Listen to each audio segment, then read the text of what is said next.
Hello Ankita. हम इस lecture में बात करते हैं एक क्वेश्चन काफ़ी बार एक और रिपीटेड फॉर्म में आ चुका है।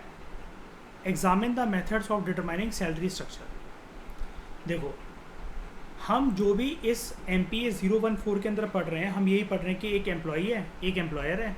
एम्प्लॉइज़ 30 दिन कहीं जाकर काम करता है। अब वो काम क्यों करता है? अल्टीमेटली वो किसी ना किसी रीम्यूनरेशन के लिए या फिर सैलरी के लिए तो काम कर रहा है ना।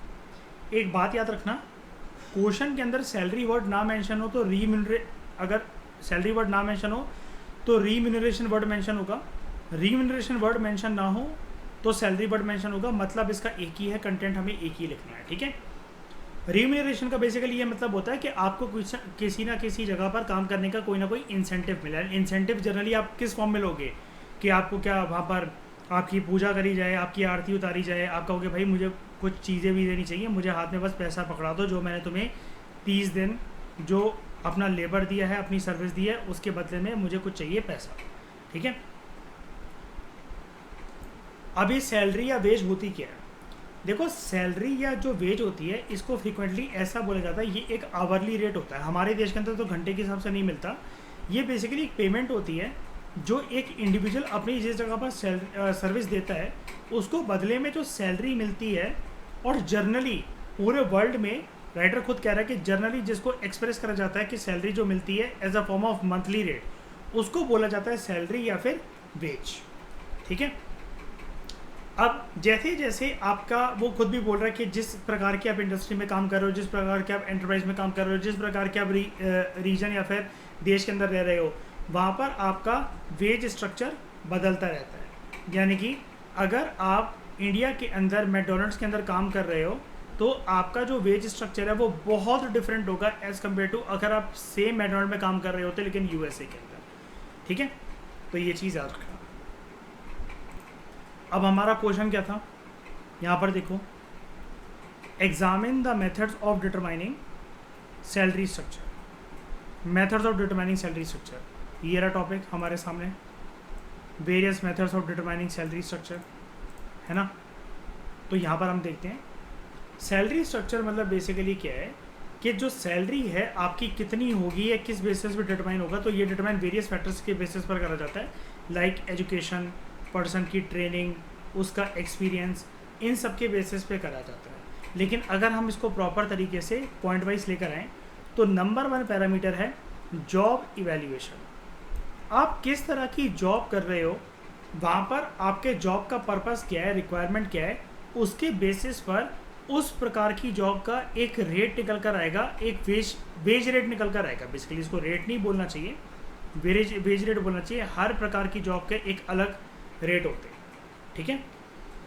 अब सबसे बड़ी बात, तो जॉब इवैल्यूएशन करते वक्त एक चीज़ का ध्यान रखना चाहिए कि कोई भी पर्सन ऐसा नहीं है कि वहाँ पर वो सुंदर है, जान पहचान का है, तो there should not be any kind of favouritism या फिर इंडिविजुअल बार्गेनिंग एक वेज रेट को डिटरमाइन करते हुए। वेज रेट सबकी फेवरेबल रहनी चाहिए, ठीक है, इक्विटेबल और फेयर रहनी चाहिए।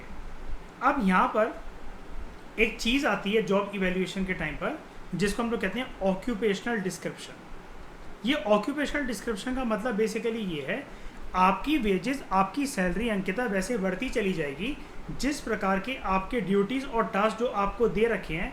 अगर आप वो देखो, मेरे को वीक्स तो नहीं बोलना चाहिए, कुछ मंथ्स तक या फिर सर्टेन नंबर ऑफ ईयर्स तक अगर आप उस पर खड़े उतरते हो, अगर आप उसको अच्छे से फॉलो करते चले जाते हो, definitely there will be an increment in your salary, क्योंकि आपका प्रमोशन होता चलेगा, ठीक है। अब बहुत सारी जगह पर वेज रेट इन सारे फैक्ट्स के ऊपर भी डिपेंड करता है। कौन से फैक्ट्स? आप कितने घंटे काम कर रहे हो, आपकी एज क्या है, आप मेल हो कि फीमेल हो, यानी कि आपका सेक्स क्या है, उसके बाद आपकी एजुकेशनल रिक्वायरमेंट क्या है वर्कर की, इसके ऊपर भी डिपेंड करता है। जैसे एक पर्सन अगर MBA कर चुका है तो वो जिस पोस्ट पर आपकी सेम ऑर्गेनाइजेशन के अंदर बैठा होगा उसकी सैलरी हायर होगी एज़ कम्पेयर टू एक ऐसा पर्सन जिसने सिर्फ 12th पास करी है। तो ये मैंने एक एग्जांपल दिया एजुकेशन क्वालिफिकेशंस का, ठीक है। ये चीज़ याद रखना। अब ये जो हम जॉब इवैल्यूएशन पढ़ रहे हैं ना अंकिता, इसके भी ना 2 तरीके के मेथड्स होते हैं। There are 2 methods for job evaluation.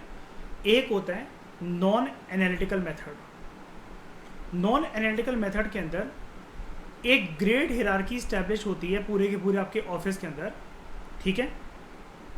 और जो एनालिटिकल मेथड्स होते हैं ये ना नॉन क्वांटिटेटिव होता है, और जो एनालिटिकल मेथड्स होते हैं दे आर क्वांटिटेटिव, और इसको आप किसी न किसी नंबर की फॉर्म में एक्सप्रेस कर सकते हो, ठीक है।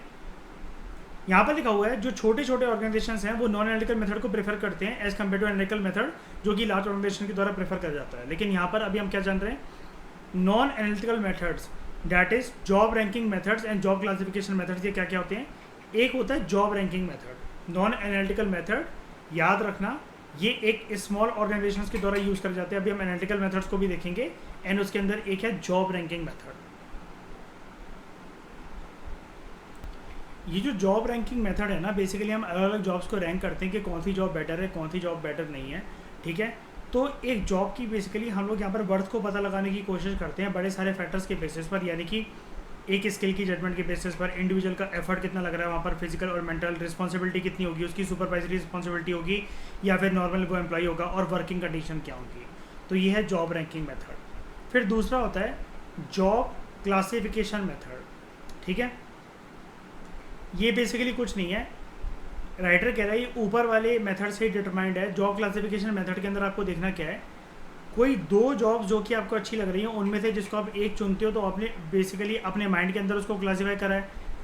आपको बहुत बार ऐसा होता है कि जो घर के पास पड़ रहा है बेसिकली वहाँ पर सैलरी बड़े कम क्यों ना हो, सब कुछ क्यों ना हो, वो होता है जॉब क्लासिफिकेशन मेथड, है ना। फिर है एनालिटिकल मेथड्स। एनालिटिकल मेथड्स हमने जैसा कि पढ़ा था उसको भूलना मत, ऊपर मैंने आपको बताया था। नॉन एनालिटिकल मेथड छोटे ऑर्गेनाइजेशन में यूज़ होते हैं, ठीक है। और जो एनालिटिकल मेथड्स हैं वो बड़ी बड़ी कंपनियां जो हैं वो यूज़ करती हैं। एक होता है इसके अंदर फैक्टर कंपैरिजन। फैक्टर कंपैरिजन के अंदर बेसिकली हम ये देखते हैं कि टोटल पे पर आवर कितना बन सकता है एक जगह पर काम करने का, ठीक है। एंड ये जो कॉमनली जो यूज फैक्टर्स होते हैं क्या होते हैं, mental requirements, responsibility, working conditions, physical requirements, skill requirement, ये सारी चीज़ें होती हैं। उसके बाद होता है पॉइंट मेथड। तो ये एक बेसिकली यहाँ पर बड़ी सारी चीज़ें देखी जाती हैं like skills, responsibilities, efforts, working conditions, ठीक है।